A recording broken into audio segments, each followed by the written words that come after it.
आजची सगळ्यात महत्त्वाची आपण बातमी पाहतोय। राजमाता जिजाऊंवर शिंतोडे उडवले हा गंभीर आरोप आहे। सरकारी वकील म्हणतात तर कोरटकरला अटक करण्याची गरज नव्हती। आरोपीच्या वकिलांची सुनावणी दरम्यान हे वक्तव्य आहे। कोरटकरच्या वकिलांचा युक्तिवाद आता सुरू झालेला आहे। कोरटकरवरील कलमानुसार अटक करण्याची गरज नव्हती असं कोरटकरचे वकील म्हणतात। तर कोरटकरनं छत्रपती शिवाजी महाराजांचा अपमान केलाय, पोलिसांची कोर्टात माहिती आहे। कोरटकरवरील कलमांची शिक्षा 7 वर्षांच्या आतील आहे असा कोरटकरच्या वकिलांचा म्हणजेच घाग यांचा हा युक्तिवाद आहे। पहिल्या दिवसापासून आपण सांगतोय तपासात सहकार्य करणार, मग अटक का, ही विचारणा सुद्धा कोरटकरच्या वकिलांकडून करण्यात आलेली आहे।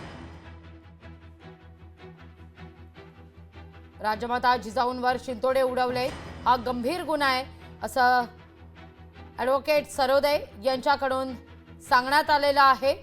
कोर्टात कोरटकरच्या सुनावणीला सुरुवात झालेली आहे आणि आता या प्रकरणी पोलिसांकडून दावा करण्यात येतोय की कोरटकरला 7 दिवसांची पोलीस कोठडी सुनावण्यात यावी। कोरटकरच्या वकिलांकडून सर्वोच्च न्यायालयाच्या निकालाचे काही दाखले देत अटकेला विरोध केला जातोय।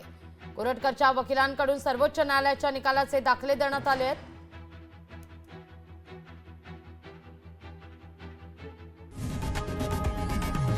लोकशाही मराठी ऐका, पहा, जागरूक रहा।